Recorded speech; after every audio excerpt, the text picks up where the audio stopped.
Et donc aujourd'hui, il y a des moments, je me dis, j'ai plus besoin de dev. Effectivement, le dev pur, on en aura de moins en moins besoin et que cette fonction-là, elle va être remplacée par l'IA. Mais maintenant, la fonction qui devient la plus importante, c'est la fonction produit. C'est savoir quoi construire. L'IA, il est très très très fort aujourd'hui, mais malgré tout, si tu lui dis pas clairement ce que tu veux faire, il va te faire quelque chose qui sera fonctionnel, mais qui sera pas forcément facile à maintenir, qui sera pas forcément ergonomique. On aura peut-être 1 million de software, chacun avec 100 utilisateurs. C'est clair. Le coût de fabrication du software va changer. S'effondrer. On risque de se retrouver avec beaucoup plus de micro-entreprises qui vont développer des produits hyper spécifiques sur leur marché. Concrètement, on est en train de transformer de l'énergie en intelligence. Et l'intelligence est en train de devenir une ressource que tu peux acheter. On fait tous beaucoup d'erreurs parce qu'on réinvente tous un peu la roue. Nous, dans cet environnement-là, on fournit le moteur. Il y a un moment, tu dis, on va rentrer dans une forme de dépendance. On l'est déjà. On est parti. Salut Damien, ça va ? Salut, très bien. Je crois que tu es un des tout premiers à revenir sur le podcast d'OVNI. Il me semble effectivement, on avait fait l'ouverture, ou pas loin, ouais. Tu étais dans le premier épisode ? Ouais, un des premiers invités. Un des tout premiers, il me semble. Ouais. Ok, pas mal. C'est plutôt une bonne nouvelle, je pense, quand on revient dans le podcast d'OVNI. Ça a bien grossi aussi, c'est un beau succès de votre côté. Et on se régale. Écoute, c'est assez marrant parce que je m'attendais pas à ça avec le podcast d'OVNI, mais il y a un petit phénomène, c'est que de temps en temps sur Génération Do It Yourself ou tous mes autres podcasts, je suis sur des sujets beaucoup plus gros.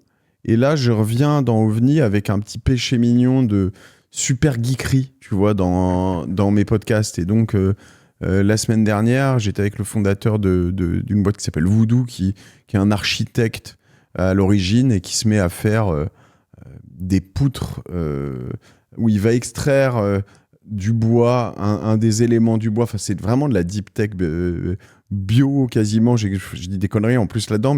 Et donc, tout est hyper rafraîchissant par rapport à... moi, j'adorais parler des SaaS et des choses comme ça, mais tu vois, aujourd'hui, on parle beaucoup de... C'est quoi le terme ? Tu l'as, le SaaS c'est un terme, ça va me revenir, mais tout le SaaS qui s'effondre. Là, le meltdown. Ouais, et en tout cas, je trouve que dans cette deep tech et avec OVNI, ça me rafraîchit en fait. J'ai vraiment l'impression qu'intellectuellement, on arrive dans des nouvelles choses. Et je pense qu'avec Opsmill, on est bien là-dedans. Parce que entre la geekerie et l'IA, les nouvelles tech, t'es pas mal, quoi. On est au plein milieu. Moi, mon challenge, c'est d'essayer de rendre tout ça accessible. Parce que généralement... Bon courage. Généralement, on perd les gens assez vite, mais je compte sur toi pour... Ta mère est encore vivante ? Ma mère est encore vivante. Ok. Elle comprend ce que tu fais ? Elle aime bien quand les podcasts sont en français, parce que d'habitude, ils sont tous en anglais. Okay. Donc, je pense qu'elle sera contente d'écouter celui-là. Bon, très bien. Bon, on l'embrasse, ta mère. Mais donc, on va lui expliquer. Vas-y, on va commencer par ça. Réexplique-moi, parce que j'ai lu, évidemment, ce que tu faisais, mais quand même, ça reste assez conceptuel. Hein. De l'infra, pimpé à l'IA, pour des grosses marques, je ne sais pas si on peut les citer. J'en ai quelques-unes en tête, mais je ne suis pas sûr que tu aies le droit. Ouais, non, c'est vrai que des grosses marques de monde très très connues mondialement. Exactement, pas mal de gros noms de nos clients, c'est les très gros noms. Mais pour répondre à ta question, nous, ce qu'on fait, c'est globalement aujourd'hui, si on parle de besoins, c'est toutes les grosses entreprises, elles ont des énormes infrastructures. Donc ça va être des clouds, ça va être des réseaux physiques, des éléments de sécurité. Aujourd'hui, c'est un cauchemar à gérer. Et depuis des années, on essaye d'automatiser tout ça. Dans le monde du cloud, ils ont fait énormément de progrès. Nous, aujourd'hui, on a tendance à focaliser un petit peu plus sur les infra physiques. Et en fait, c'est un domaine qui est beaucoup plus dur à automatiser depuis des années. Et on pourra rentrer dans le détail.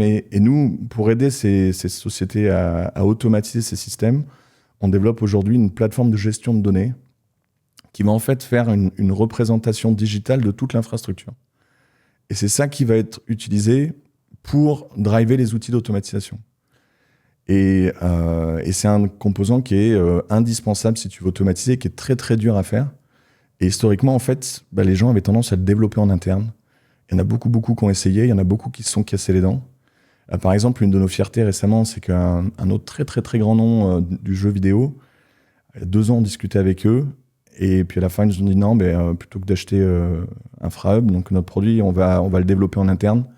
2 ans plus tard, ils sont revenus et ils nous disent en fait, on a essayé, on n'a pas réussi.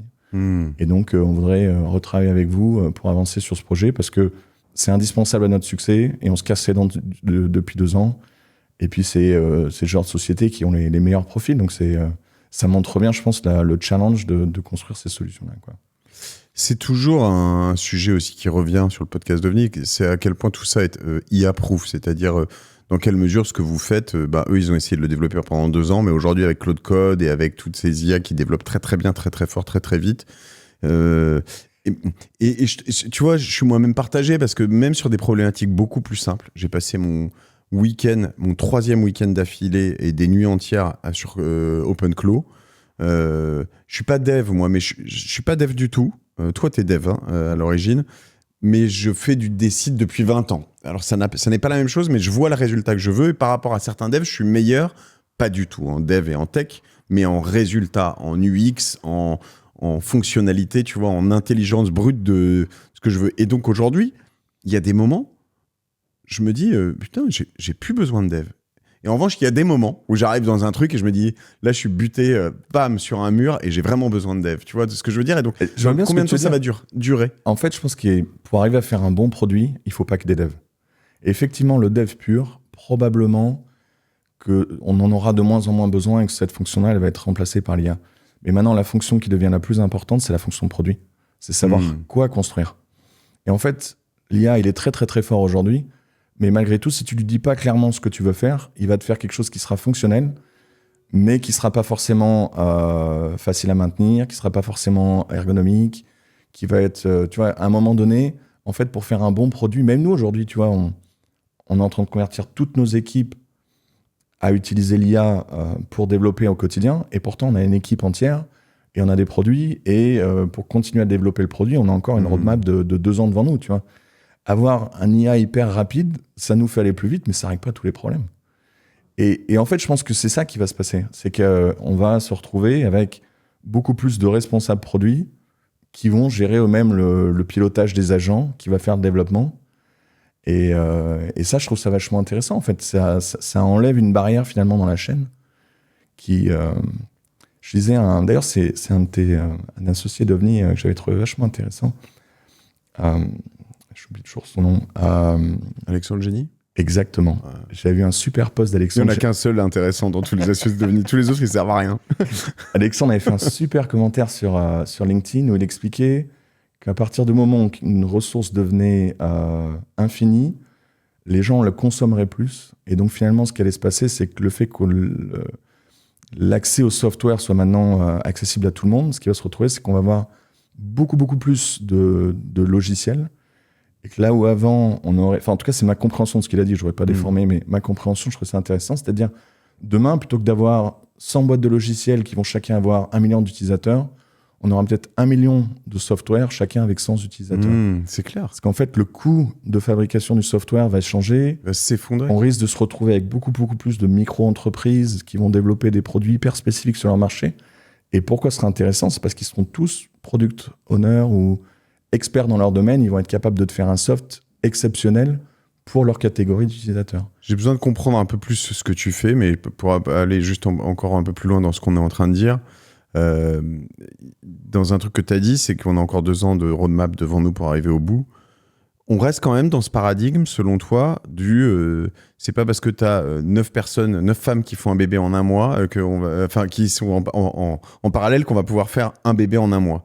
Est-ce que l'IA, si je te balance du token illimité, parce qu'aujourd'hui c'est ça que les gens comprennent pas, pour rebondir sur ce que tu disais sur Alexandre, ce que les gens comprennent pas, c'est qu'en fait, concrètement, on est en train de transformer de l'énergie, donc du pétrole, du nucléaire, de l'éolien, peu importe, en intelligence. Et l'intelligence est en train de devenir une ressource que tu peux acheter et de la vraie intelligence, quoi. Enfin, on te dit artificielle, etc. Quand tu vois ce que tout ça développe, il y a beaucoup de choses sur lesquelles tu es en compétition réelle, quoi. Donc si tu développes beaucoup d'intelligence et pas que de la compétence, est-ce que tu peux avoir 9 femmes qui font un bébé en 1 mois? Je vois bien l'image. Je pense que, je sais pas déjà toutes les réponses, on essaie tous de comprendre aujourd'hui ce qui se passe, mais nous, ce qu'on voit, c'est qu'aujourd'hui, là où on peut accélérer, c'est en parallélisant. Et il y a certaines tâches que tu peux pas complètement paralléliser. Notamment, tu vois, nous, par exemple, on a un nouveau projet sur lequel on travaille où on le fait de manière complètement avec les nouvelles méthodes de développement. On n'a plus de développeurs. On n'a plus que des responsables produits qui écrivent les specs et Claude qui fait tout, du design au front-end, au back-end, tout. Mais malgré tout... Au quality control. Au quality control et la totale. Mais malgré tout, il faut quand même, on peut pas lui dire, tiens, il y a une liste de 40, enfin, moi, tu veux dire, on pourrait lui dire, mais à la fin, il va les exécuter dans un certain ordre. Parce qu'il y en a une qui dépend de l'autre, qui a besoin de se... Si tu essayes de toutes les développer en même temps, tu vas avoir un problème. Forcément, ça va pas marcher. Donc... Mais ce qui est marrant, c'est que de temps en temps aussi, moi, dans mes expériences récentes, que ce soit Claude ou d'autres IA, tu vas lui donner une liste de 40 et à la fin, il va t'en sortir un truc avec une liste de 60. Tu vois ce que je veux dire? Ouais, il aura allongé la liste, il va t'avoir proposé d'autres choses et moi, ils m'ont sorti, enfin, alors c'était du Nanocorp, j'imagine que c'est Claude qui est derrière ou quelque chose comme ça, mais il a augmenté mon produit, quoi, sans que je lui demande rien du tout. Ouais, si tous ces changements n'ont pas des trop grosses dépendances les unes avec les autres, je pense que c'est carrément possible. Je pense que là, on voit vachement d'accélération, c'est quand tu commences à avoir plusieurs projets. Je crois que c'était celui qui a démarré Claude Code, qui avait pratiqué tout ce qui avait donné tous ses best practices, lui disait, lui, il a toujours 5 projets en parallèle, 5 sessions qui avancent, et en fait, il avance sur 5 fonctionnalités distinctes, séparées en parallèle, et c'est aussi comme ça qu'ils arrivent à avoir une vélocité super impressionnante. Alors, ce que j'ai compris de ce que tu fais, juste pour revenir là-dessus, pour ta maman, qu'on a perdu déjà probablement, ce qui est assez intéressant, c'est qu'en ponçant Claude Code, à un moment, enfin, non, toutes ces IA en ce moment, je pensais à mon frère, qui est mon associé toujours techniquement, mais qui est plus opérationnel puisqu'on a vendu la boîte. Et je me disais que j'aurais bien besoin de lui sous plein d'aspects parce qu'en fait, faut connecter tellement de choses, comprendre, avoir cette intelligence technique où en fait, alors, quelque part, toi, tu parlais de hardware, d'une compétence hardware que vous avez, et quelque part, quand même, dialogue avec du cloud, etc. Donc, je reviens sur mon OpenClaw, mais quelque part, j'ai l'impression, pour la première fois, de faire un peu d'infra moi-même.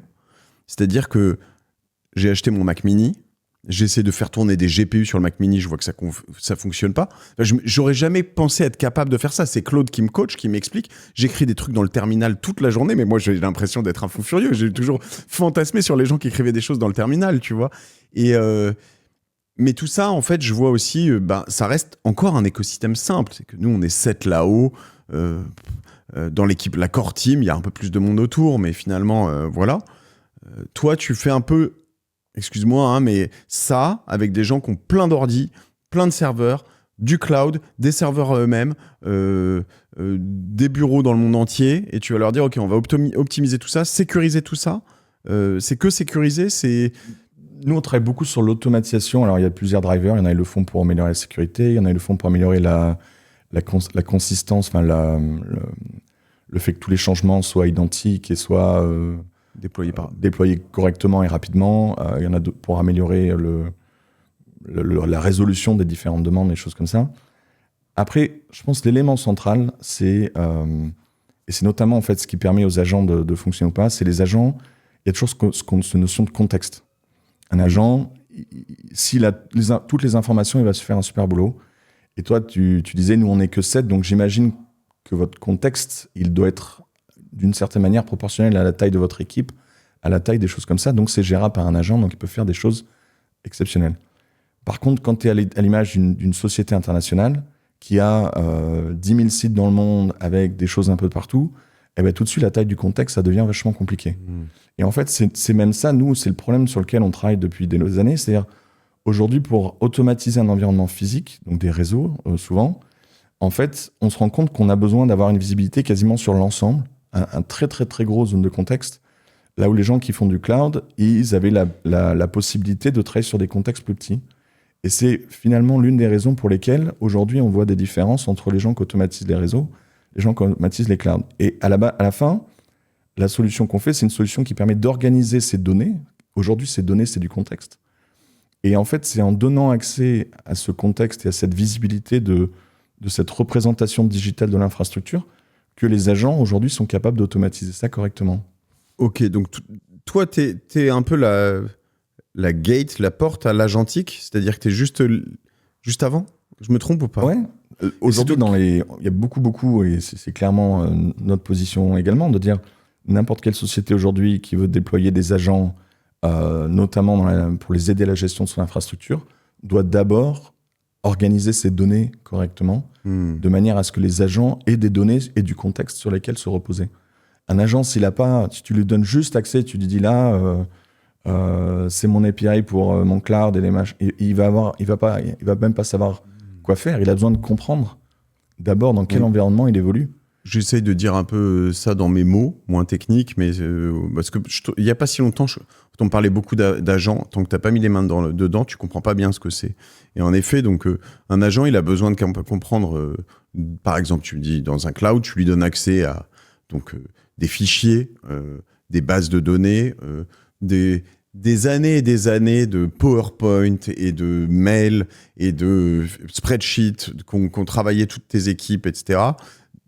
Des données beaucoup plus structurées sur qui est la boîte, qu'est-ce qu'on fait pas, quelle est notre philosophie, quels sont machins, des données sensibles potentiellement qui peuvent être des comptes bancaires, des contrats de travail, des données sociales, peu importe. Donc ça, tu dois un peu l'orienter, lui dire tiens, ça c'est là, etc. Tu peux en faire ci, ça. Donc tu as toutes les données, tu as tout au-dessus un peu tout ce que tu dois en faire. Tu m'arrêtes si je dis n'importe quoi. Et après, tu as l'output. À l'agent, tu dois lui dire moi, j'attends que tu me fasses. Donc ça, c'est l'input, ce qu'on a dit avant. Qu'est-ce que tu lui donnes et qu'est-ce que tu attends de lui. Et si tu lui donnes pas les bonnes données, que tu lui dis pas les bonnes choses en lui disant j'attends ça de toi, en fait, ça sert à rien. Ça te donne n'importe quoi, t'es jamais content. C'est ça ? Exactement. Et toi, là-dedans, t'es entre l'input et l'output. Exactement. Et nous, on capture finalement toutes les données qui aujourd'hui définissent le contexte. Alors après, ça même, c'est un sujet, puisque quel type de données ? Il y a des données de différents niveaux. Il y en a qui sont plus sur l'implémentation, plus sur des informations business ou des choses comme ça. Comme l'exemple que tu donnais était très bien parce qu'il était très vaste. Mais organiser ces données, c'est aussi un gros challenge. Et il y a plein d'autres challenges techniques. Donc, par exemple, nos clients, ce qu'ils veulent vraiment, c'est que ces données, on ait tout un process de change control, où en gros, tout changement soit validé en amont. Donc, il faut des types de bases de données spéciales, des types de systèmes spéciaux qui vont être capables de s'assurer de l'intégrité de ces données, de s'assurer que tous les changements ils sont tracés. Et il y a plein de gros challenges derrière sur lesquels on travaille qui font que c'est très dur à construire en interne, quoi. Ok. Ça commence à être un peu plus clair. Ce que je me demande là-dessus, vas-y, je t'en prie. Non, j'ai juste rappelé, il y a un client notamment qui est public, mais par exemple, il y en a qui utilise, c'est TikTok. Ok. Peut-être pour prendre un exemple un peu concret. Ils bossent avec TikTok. TikTok, ils utilisent le produit pour automatiser tout leur réseau de contenu. Donc, ils ont des bouts de réseau partout dans le monde. Ils ont besoin de les déployer rapidement pour s'assurer que tout le monde puisse accéder aux vidéos et tout ça, au contenu rapidement. Quand tu dis tout le monde, c'est tous les utilisateurs finaux ? Tous les utilisateurs reposent sur cette infrastructure TikTok et donc ils utilisent notre solution pour gérer toute leur infrastructure. Tu me diras, tu as bossé chez Roblox toi avant, c'est ça ? Ouais, très bien. Tu montes beaucoup encore plus dans mon estime parce que depuis que mes enfants utilisent à fond Roblox, je sais pas si je dois en être fier, et tous ces affreux... Tu suis un peu ce qui se passe sur Roblox là en ce moment ? J'ai pas suivi. Là, ils sont sur le brain rot en ce moment. C'est vraiment une tendance, la bouillie de cerveau. Et mes enfants ne parlent que de ça. Pokémon d'un côté, brain rot de l'autre. Bon, j'ai un peu lâché prise. Je vais pas ouvrir ce. Mais oui, donc c'est des belles infras. La question, c'est ce que j'allais te dire. Tu vois, j'allais te poser la question. Tu bosses pas avec L'Oréal, par exemple ? Pas aujourd'hui. Bon, pourquoi ils pourraient avoir besoin de toi, L'Oréal, si je devais avoir un cas concret ? L'Oréal, ils ont beaucoup de sites, ils ont des agences. Donc des usines de production. Des bureaux, ils ont des agences, ils ont probablement des centres de données. Je vais estimer que L'Oréal, ils ont probablement, on va dire, entre 5 et 10 000 équipements réseau à gérer. Ouais. C'est-à-dire que pour chacun, c'est un énorme challenge de gérer autant de systèmes comme ça. Et à chaque fois qu'il y a des nouvelles applications qui sont déployées, ils vont probablement en toucher une centaine, voire beaucoup plus. Chaque fois qu'il y a ils doivent ouvrir des règles de sécurité sur leur firewall pour s'assurer que tout est bien sécurisé. Et imagine un élément alors c'est un peu, disons, d'un millier de systèmes qui ont besoin d'être constamment...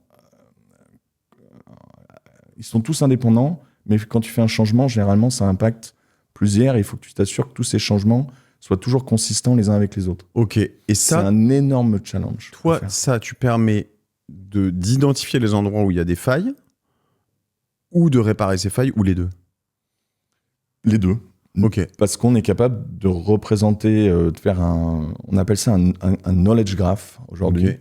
Donc en gros, on est capable de représenter toute l'infrastructure d'un point de vue données, de comment elle doit être, et ensuite à partir de là, on est capable de définir les configurations de chaque élément de ce système-là.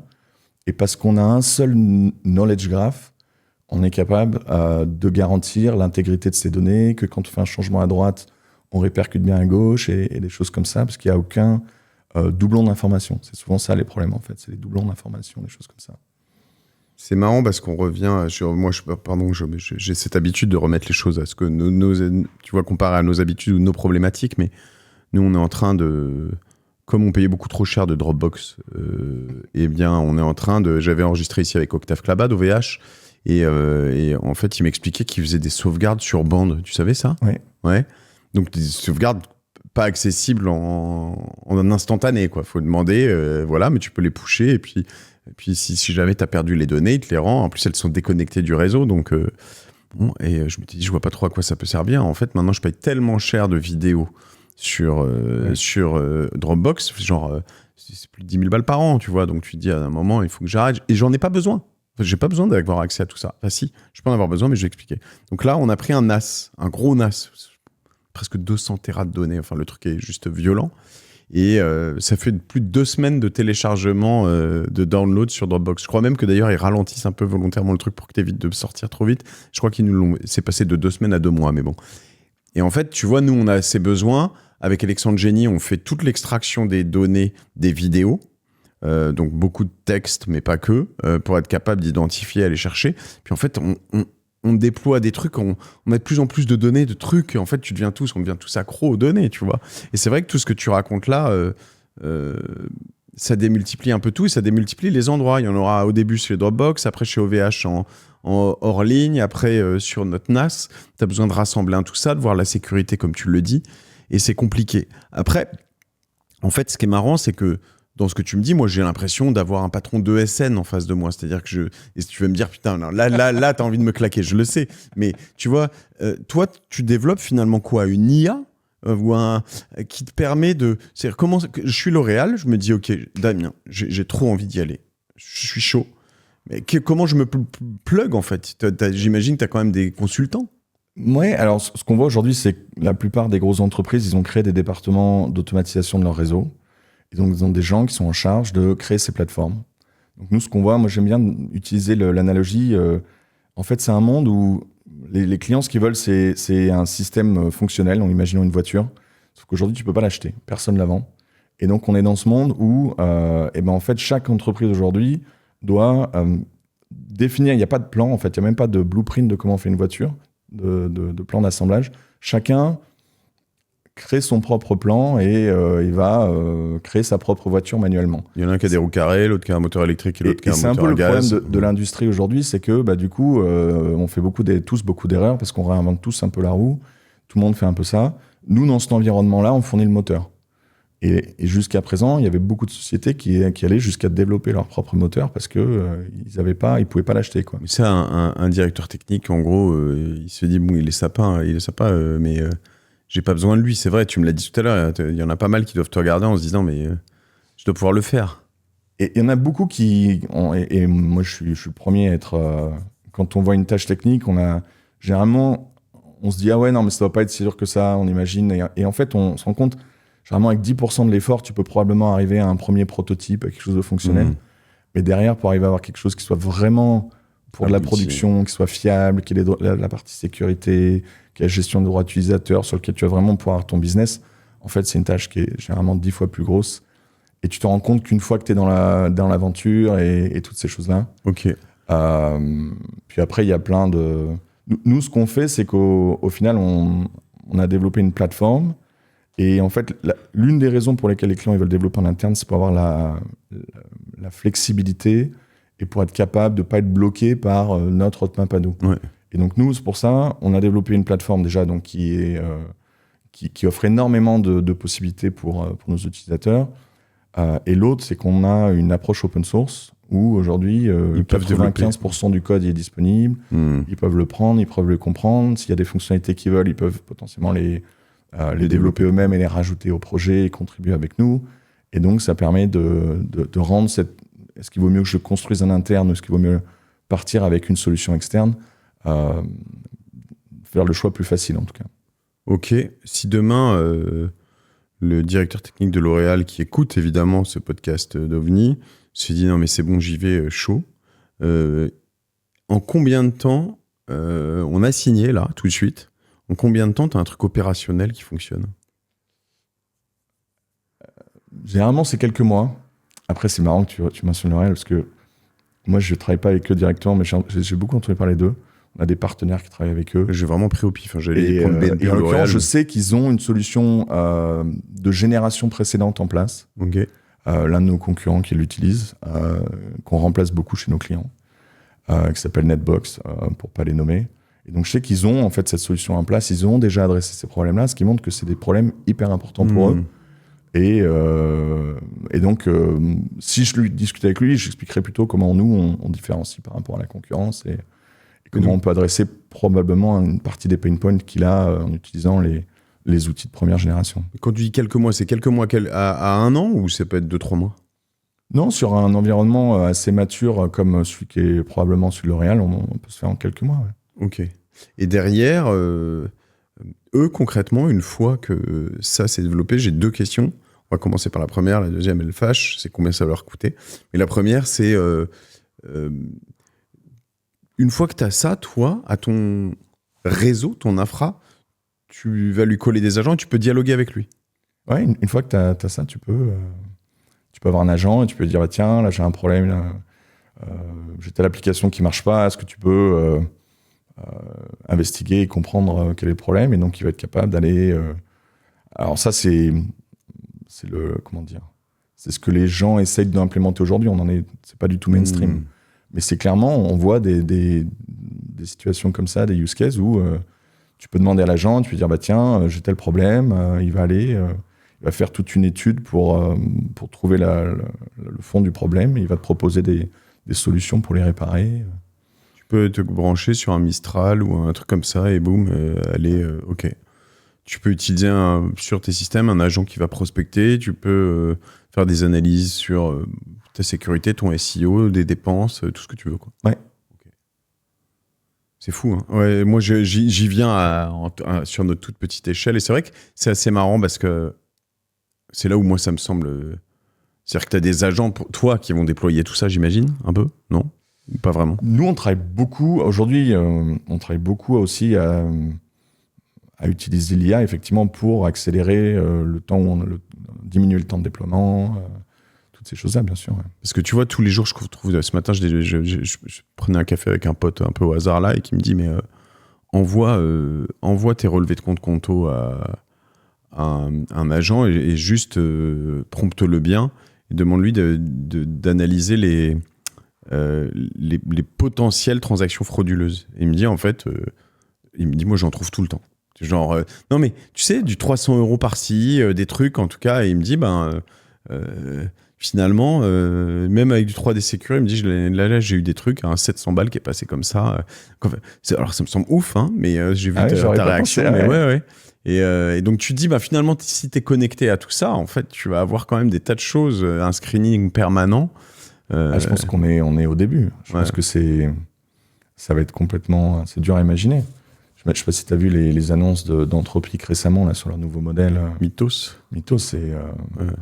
ça fait c'est difficile d'imaginer ce qui va nous arriver. Ouais, c'est dans tous les secteurs, donc c'est très intéressant. Et donc le coût pour un L'Oréal comme ça, c'est quoi? Ça va de, on va dire, 40 000 à quelques centaines de milliers d'euros par an aujourd'hui. Par an? Ah ok. Ce qui généralement est assez raisonnable, oui. Raisonnable, et ça s'explique par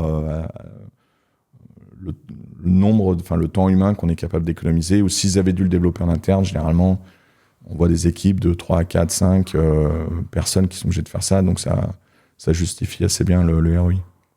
Moi, je vais te dire, ce qui peut m'inquiéter dans tout ça, c'est plus, pas forcément chez toi, mais même aussi chez toi, mais c'est plus l'augmentation de la dépendance et du prix.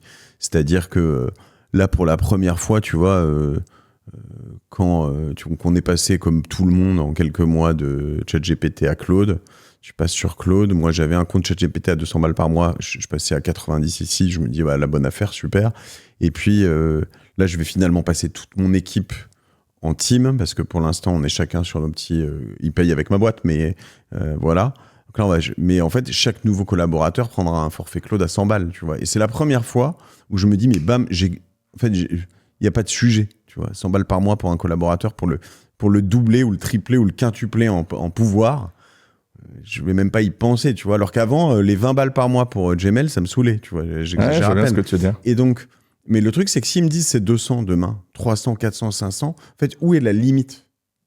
Si c'est pour le quintupler, ils vont te dire 2000 par mois, tu te dis, bah, ça vaut encore le coup. Mais il y a un moment, tu te dis, on va rentrer dans une forme de dépendance. On l'est déjà, honnêtement. Je sais pas si tu as remarqué, par exemple, Claude, nous aussi, on est sur Claude en mode team et tout.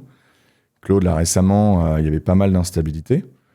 Ah bah, tu vois tout de suite la productivité. Quand tu as Claude qui marche plus au milieu de la journée parce qu'il y a trop d'utilisateurs, tu voyais la productivité qui descendait, qui disait, bah, en fait, on peut plus bosser, quoi.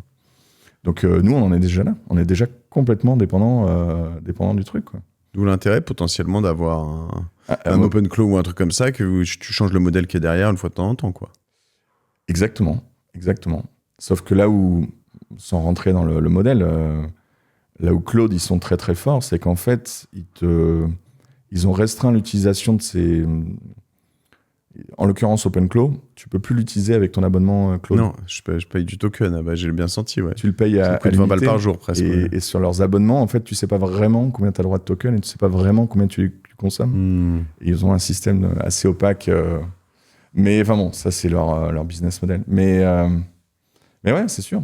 Moi, maintenant, j'en viens à me poser la question. Est-ce que les gens dans mon équipe, ils utilisent suffisamment? Est-ce qu'ils utilisent bien l'IA?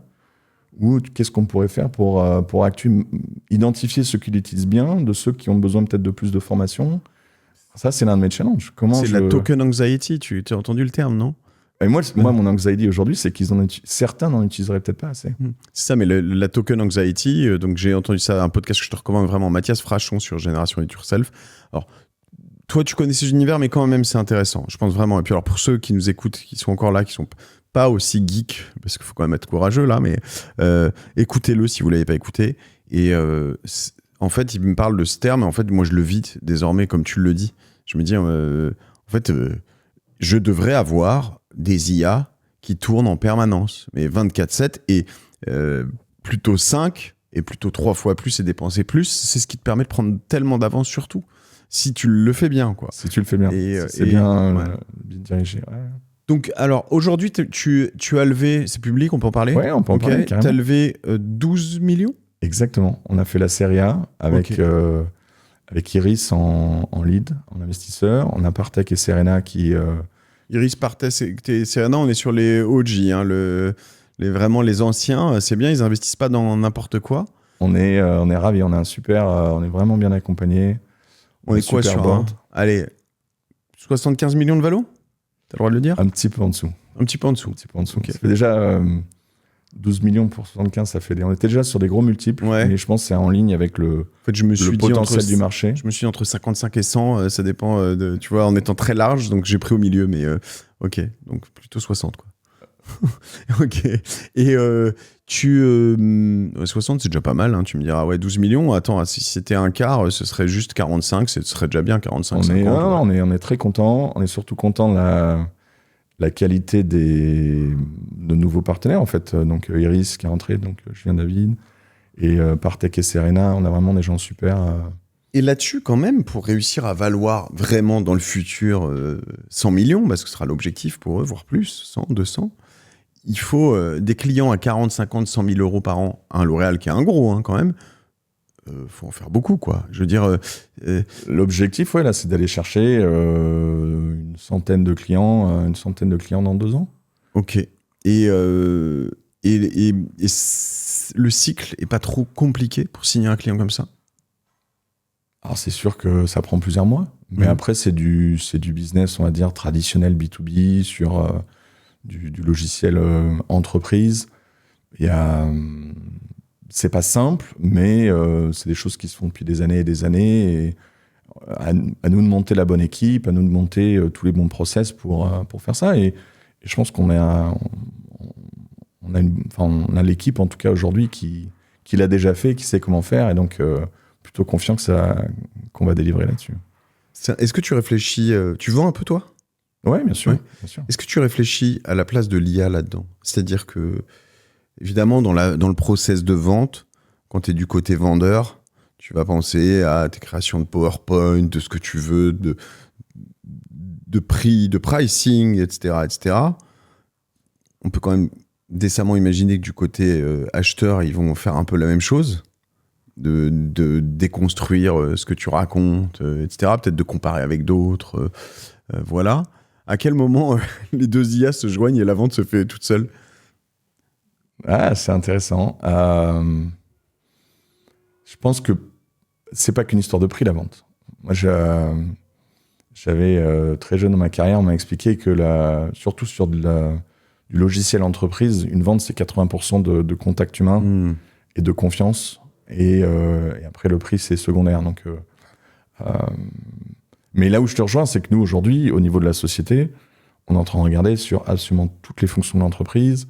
Comment est-ce qu'il faut qu'on les repense? Comment est-ce que chaque fonction, on va pouvoir intégrer l'IA et arriver à améliorer la qualité de ce qu'on fait, avoir plus d'efficacité, aller plus vite. Donc, ouais, ça touche toutes les équipes, notamment les équipes sales. Ouais, non, mais je le vois, moi, j'en fais plus, mais dans ce truc qui m'horrifiait avant, qui était que tu dois faire, peut-être les RFP ou tu sais, les compètes d'État. Alors, il y a les RFP, c'est quoi? Request for Proposal, c'est ça? Exactement. Et sur l'État, on appelle comment ça? Tu sais que tu as des plateformes. En fait, les derniers trucs que j'ai touchés, c'était il y a quelques temps, mais on était déjà vraiment sérieusement dopés à l'IA. Et un dossier qui nous mettait des semaines peut-être à faire, on le faisait en quelques heures. Ouais, donc ça, c'est plutôt positif. J'imagine que de l'autre côté, maintenant, ils doivent les générer. C'est ça. Alors, je ne sais pas s'ils les génèrent encore avec l'IA. J'espère pour eux. C'est vrai que des fois, je suis surpris de voir certains clients, notamment les grosses entreprises, où comme tu as des adoptions un peu plus lentes de l'IA. On discutait hier avec des collègues où l'impression que nous, on est là, on a l'impression que tout le monde a fait le shift déjà. Je pense qu'on oublie qu'il y a encore beaucoup de sociétés qui avancent peut-être plus prudemment, qui réfléchissent beaucoup à la question de sécurité. Et en fait, je connais pas mal de sociétés, grosses sociétés, notamment dans le secteur bancaire en France, où en interne, leurs employés n'ont toujours pas le droit d'utiliser les agents. Hein. Oui. Alors, les agents, voire les IA, hein, tout court quasiment. Hein, c'est venu ces 6 derniers mois quand même dans pas mal d'entre elles, mais j'ai des potes dans la banque très très haut placés dans des services soit de fusion-acquisition, où ce serait très utile, soit de trading, de produits structurés, etc. Mais tu te dis, mais ils sont à niveau zéro. Ouais. Et zéro. Ouais. Alors après, la difficulté là-dessus, c'est que souvent, les plus geeks, alors que ce soit d'ailleurs dans les métiers de prod, mais aussi évidemment dans les services techniques, comprennent à peu près ça. Moi, il y a un truc que je vois qui ralentit, qui était le sujet d'un de mes... Ça faisait peut-être 5 ou 10 ans que j'avais pas publié un truc opinion dans les Échos, et j'en ai eu un qui était publié hier, c'est que je me rends compte que les grands dirigeants, les grands patrons, mais même grands patrons petits, de mon entourage, hein, des gens qui ont des boîtes de 5, 20, 50 à des dizaines de milliers de personnes, ne voient pas l'IA comme un truc plus important que de te générer un post LinkedIn, quoi. Enfin, moi, je trouve ça atterrant. Je t'assure, je vois ça, je me dis, mais waouh, t'en es là, mais attends, c'est... Ouais, mais c'est parce que je pense qu'on est trop dans l'extrême, nous. C'est nous, en fait, qui sommes peut-être... Non, on est dans la réalité. Après... On voit ce que les autres vont voir dans quelques années. Mais je pense que c'est normal qu'un changement... Déjà, nous, on a du mal. Imagine, moi, je vois à quelle vitesse ça va. Et moi qui suis pro-changement, j'ai du mal à suivre. Et tu te dis, la majeure partie de la population, ils ont probablement un support du changement encore moindre que nous. Ça va prendre beaucoup plus de temps. Mais même si le changement il se fait en 5 ans, c'est déjà hyper rapide. Oui, mais tu vois, tu dis, ouais, c'est vrai, mais je trouve qu'il y a un moment où on doit, et moi je prends ce bâton de pèlerin, les forcer à s'intéresser à tout ça. Ce que je vois aujourd'hui, c'est que moi, tu vois, sur mon Insta, je vais plus sur TikTok depuis quelques temps, mais sur mon Insta, en fait, je suis ciblé que par du open cloud et machin, des trucs. J'ai des mecs, des femmes aussi de 20 ans, 22 ans, qui me matrixent la tête.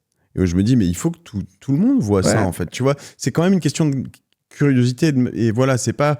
Et dans ces grosses boîtes, il y a un moment où... Alors, en effet, il y a beaucoup de problématiques de sécurité, il y a beaucoup de choses qui sont cassées, qui fonctionnent pas. J'ai un peu l'impression de revenir au chat GPT d'il y a 2 ans avec mes agents où il y a des moments où je marche sur des œufs et voilà, et puis je les vois faire n'importe quoi, mais littéralement n'importe quoi. Je suis un peu trop lax et un jour il va m'arriver des bricoles, mais voilà. Donc, évidemment, il y a des responsabilités, mais je trouve que rien que le fait de comprendre ce qui peut se passer vraiment dans les moindres détails et utiliser ces choses-là pour des petites actions, pour des trucs dans des cercles fermés. Moi aussi, j'aimerais que ça aille plus vite. Moi aussi, des fois, parce que moi, je le vis au quotidien, j'aimerais que tout le monde comprenne et soit un peu dans le même vibe. Je crois que, par contre, j'ai accepté que on n'a pas tous le même intérêt au changement, on n'a pas tous la même curiosité, et qu'au final, ça va prendre quelques années. Et effectivement, nous, on est probablement dans ceux qui sont un peu plus en avance. C'est à nous d'éduquer aussi les gens autour de nous. Mais je pense que malgré tout, c'est un changement qui se fait à une vitesse incroyable, qui va se faire à une vitesse incroyable. Il y a un point de bascule pour ta boîte. Il y a un moment où ça peut... parce que bon, sur de tels valos, dans un truc qui est... Moi, ce qui m'inquiète presque pour toi, et vraiment, j'ai pas à être inquiet pour toi, hein, tu te débrouilles très bien sans moi, mais c'est quasiment le côté pas trop humain, mais tu vois, c'est pas un SaaS où en fait... ça bascule et tout d'un coup, tu passes de 100 clients à 10 000. Tu vois ce que je veux dire ? T'es pas dans un self-serve réel, ou à moins que j'ai pas compris. Non, aujourd'hui, on n'y est pas. Oui, et donc, je me dis, dans quel monde tu passes de 55, 45 millions de valos à déjà 100, qui est le double, c'est bien, mais voilà, à eux, ils viennent chercher quand même le milliard, tu vois. Dans quel monde t'arrives à shifter ? T'as ça en tête ou tu verras plus tard ? Ouais, non, honnêtement, pour l'instant, le plan est pour nous, il est assez clair. On sait, comme tu sais, pour aller chercher 100 millions de valos, il faut grossir le nombre de clients, c'est un playbook qui est le même depuis 20 ans, on va dire, hein, dans le software entreprise. Même si les outils changent, même si plein de choses changent, même si le go-to-market change, à la fin, on reste sur de la vente de logiciels entreprise. Et donc, faut être bon pour expliquer la valeur. Il faut avoir des commerciaux et grossir l'équipe sales et go-to-market. Là où nous, c'est différent, c'est qu'on a cette dynamique open source qui est vachement intéressante. Où, on n'a plus besoin d'avoir des commerciaux qui appellent et qui décrochent leur téléphone pour aller essayer de convaincre les gens. On a plutôt les utilisateurs qui viennent nous voir d'eux-mêmes. Ça, c'est vachement agréable. C'est vraiment un truc de ouf.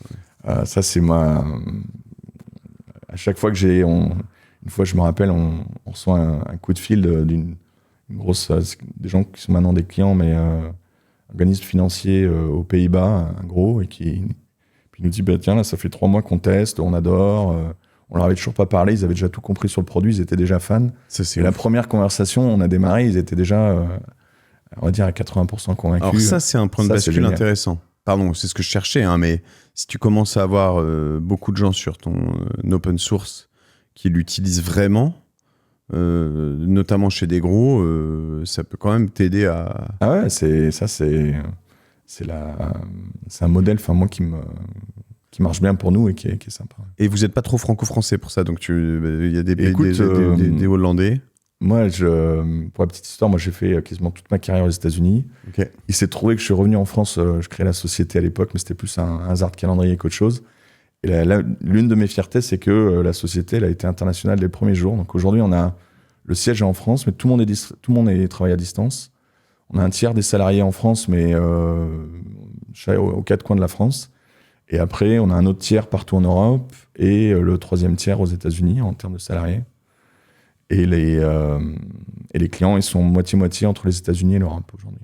Je peux dire combien tu as d'ARR aujourd'hui, ouais ? Tu peux le dire ou On a entre 1 et 2 millions là, aujourd'hui. Ok. Ouais, donc c'est quand même pas mal. C'est des contrats qui peuvent sortir quand ils veulent ou les gens sont engagés sur un certain temps ? Généralement, c'est des engagements d'1 an, renouvelables. Ok. Oui, donc c'est quasi sortir. De toute façon, genre la sortie de quelque chose comme ça se fait pas en 2 semaines non plus, j'imagine. Donc, effectivement. Ok. Toujours, t'es assez fort, si je comprends bien, dans tout ce qui est, tu l'as dit avec TikTok, mais je vois d'autres clients, dans tout ce qui est streaming, grosses infra, et même aussi ce qui vient de Terroblox, mais beaucoup d'échanges quasi directs, quoi. Ça, c'est le plus dur. Nous, aujourd'hui, on travaille beaucoup sur les infrastructures réseau physiques, dans l'automatisation de ce système-là. Donc ça veut dire pas, mais ça veut dire pas ton cloud alors, ça veut dire que... Mais en fait, ce qu'on voit beaucoup aujourd'hui, c'est que les gens créent leur propre cloud. Par exemple, une grosse tendance aujourd'hui là, avec l'IA, c'est qu'on voit plein de sociétés qui créent des data centers en physique. Du data center, donc L'Oréal va avoir ou a ses data centers Alors L'Oréal, je n'ai pas le détail, mais ce serait pas impossible qu'ils aient des propres data centers en physique. C'est pas impossible si demain existait Pourquoi on revient à ça ? Des questions de coût. Ça coûte trop cher à AWS. Ça coûte trop cher. En fait, Le concept d'AWS, c'est que c'est vachement intéressant quand tu as une utilisation fluctuante. Ouais. Et mais si jamais tu utilises leurs outils à 100% tout le temps, et ben en fait, c'est pas intéressant. Il vaut mieux que tu les toies en interne. Eux, ce qui t'apporte, c'est la flexibilité. C'est super bien pour scaler, en fait. C'est super bien pour scaler. Pour un moment donné, tu as un pic d'activité, des choses comme ça c'est génial. Mais si jamais tu es constamment en train d'utiliser ton infra, ou la leur en l'occurrence, à un moment donné, ça va te coûter plus cher. C'est ouf, c'est drôle, hein, c'est ce que je refais avec mon NAS ici. Exactement. C'est un truc de ouf. Et ça me coûtait beaucoup trop cher. Et aujourd'hui, ce qu'on voit, c'est qu'il y a plein de sociétés qui créent des clusters entiers, donc des milliers et des milliers de serveurs, pour faire tourner du GPU, pour faire tourner de l'IA en interne. Et ça, c'est ce que je fais chez moi avec mon Mac Mini.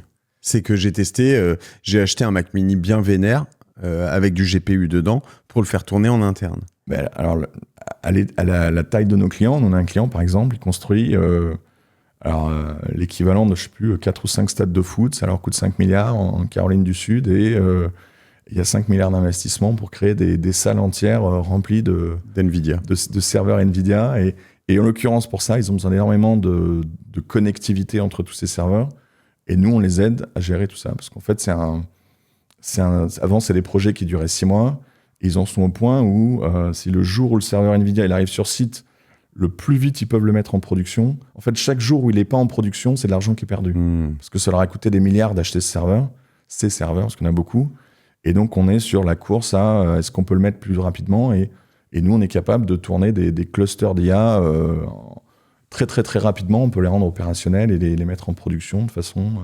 Mais c'est là où, tu vois, pardon, je reviens là-dessus, et mon Mac Mini, je sais que c'est très, très différent. Ce que je veux dire là-dessus, si je t'ai dit ça, c'est que c'est la logique.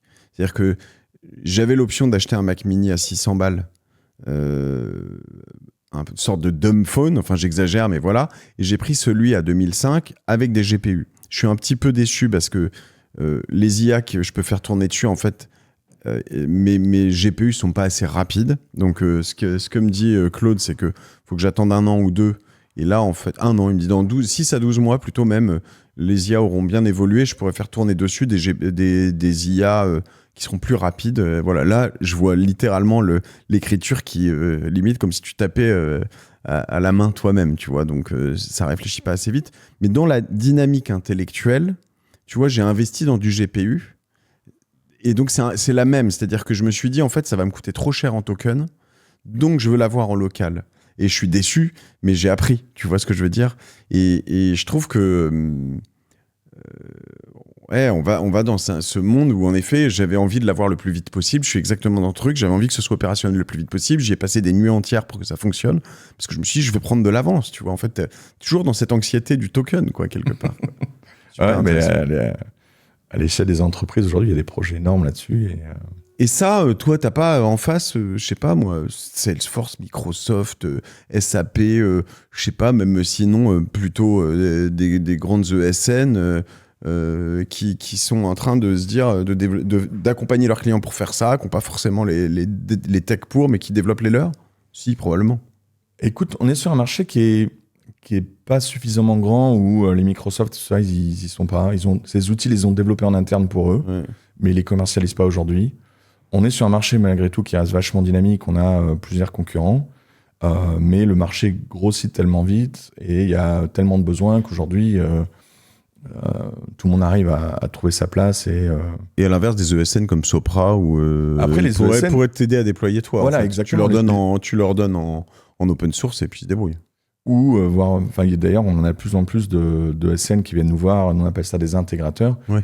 Eux, ce qu'ils veulent, c'est vendre du service et ils veulent pas forcément développer toute la stack logicielle. Donc, ils sont vachement intéressés d'intégrer tes outils et soit de les revendre aux clients, soit de dire aux clients, bah tiens, utilise la version open source, mais si tu as envie d'utiliser ça derrière, tu peux aller acheter, on te laisse te débrouiller directement avec Upsmill, par exemple.